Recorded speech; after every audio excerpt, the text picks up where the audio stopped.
Jesus is not a myth, nor is the Bible a mythical book. It's time to start learning and get moving. Time waits for nobody, but Jesus is waiting on you. Heaven has room for you, but hell does too. Say yes, what's the difference? You know, the Bible's just another book. No, first off, that's wrong. The Bible's not a book. The Bible's 66 books, 40 different people wrote it.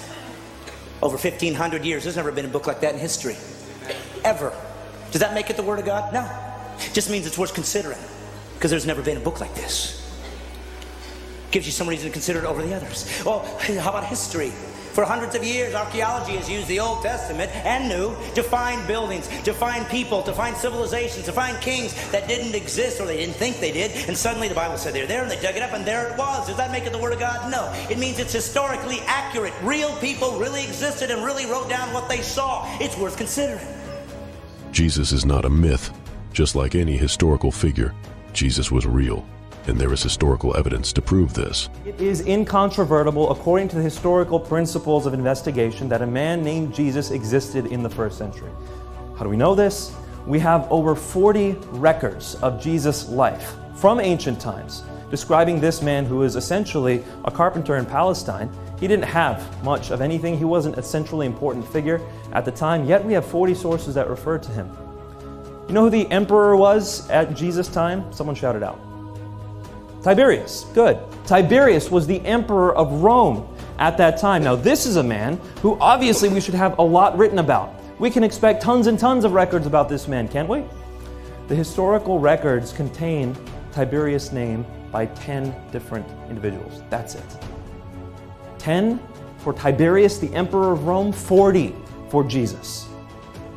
You can see we have excellent reason to believe that this man, Jesus of Nazareth, lived and existed in the first century. That's why. Did Jesus die on the cross?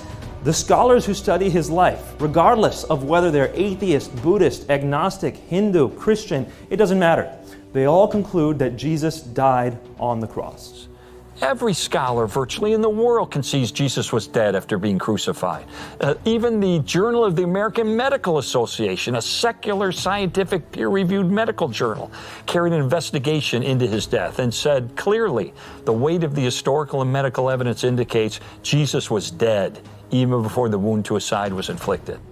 So we have excellent reason to believe Jesus died on the cross. Did he rise from the dead? I thought the resurrection was a legend, and I knew it took a long time for legend to develop. So I thought 100, 200 years after the life of Jesus, legends were invented about the resurrection. No, I found out we have a report of the resurrection of Jesus that includes the names of eyewitnesses and groups of eyewitnesses that has been preserved for us by the Apostle Paul. It has been dated back by scholars to within months of the death of Jesus. You can find it in 1 Corinthians 15, starting at verse 3. That creed of the earliest church, that report of the resurrection, has been dated back to within months of the death of Jesus. That's far too quick to write it off as a legend. Virtually all scholars conclude 3 things happened after Jesus died. Well, number 1, the first one is that Jesus did die on the cross, which we just looked at. Number 2, that the disciples, Jesus' disciples, all believed he had risen from the dead. Something happened that made all of these guys come back and be willing to be martyred for this belief system. Everybody died a martyr's death. What was it for? Because they thought they were going to get rich? There was no riches here. There was nothing good here. There was nothing here to gain. And they all still died for what? Because they found a new religion? No, for one reason. They said this: I saw him die, and I saw him come back. You know, most of what we know about the ancient world, when we look at a fact we believe about the ancient world, it's based on one source, or maybe 2 sources of information. But for the conviction of the disciples that they encountered the resurrected Jesus, we have no fewer than 9 ancient sources, inside and outside the New Testament, that confirm and corroborate the conviction of the disciples that they encountered the risen Jesus. That is an avalanche of historical data. In light of this avalanche of evidence that points so powerfully toward the truth of Christianity, I realize it would take more faith to maintain my atheism than to become a Christian. Wow. The scales went like that.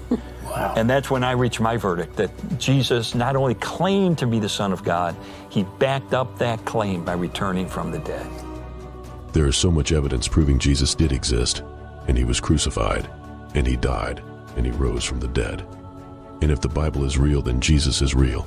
And if Jesus is real, then heaven is real. And if heaven is real, then hell is real. Time waits for nobody. You need to start believing in Jesus in your heart before you take that last breath on earth. So if you go to hell, you chose it. And you will not sit there and argue with him. You'll know what you've done. And if you're an atheist, let me tell you something. That's your dilemma. If we all die and there is no God, it's just eternal unconsciousness, you'll never know. But if you're wrong, you'll know forever. And it's not a gamble anyway.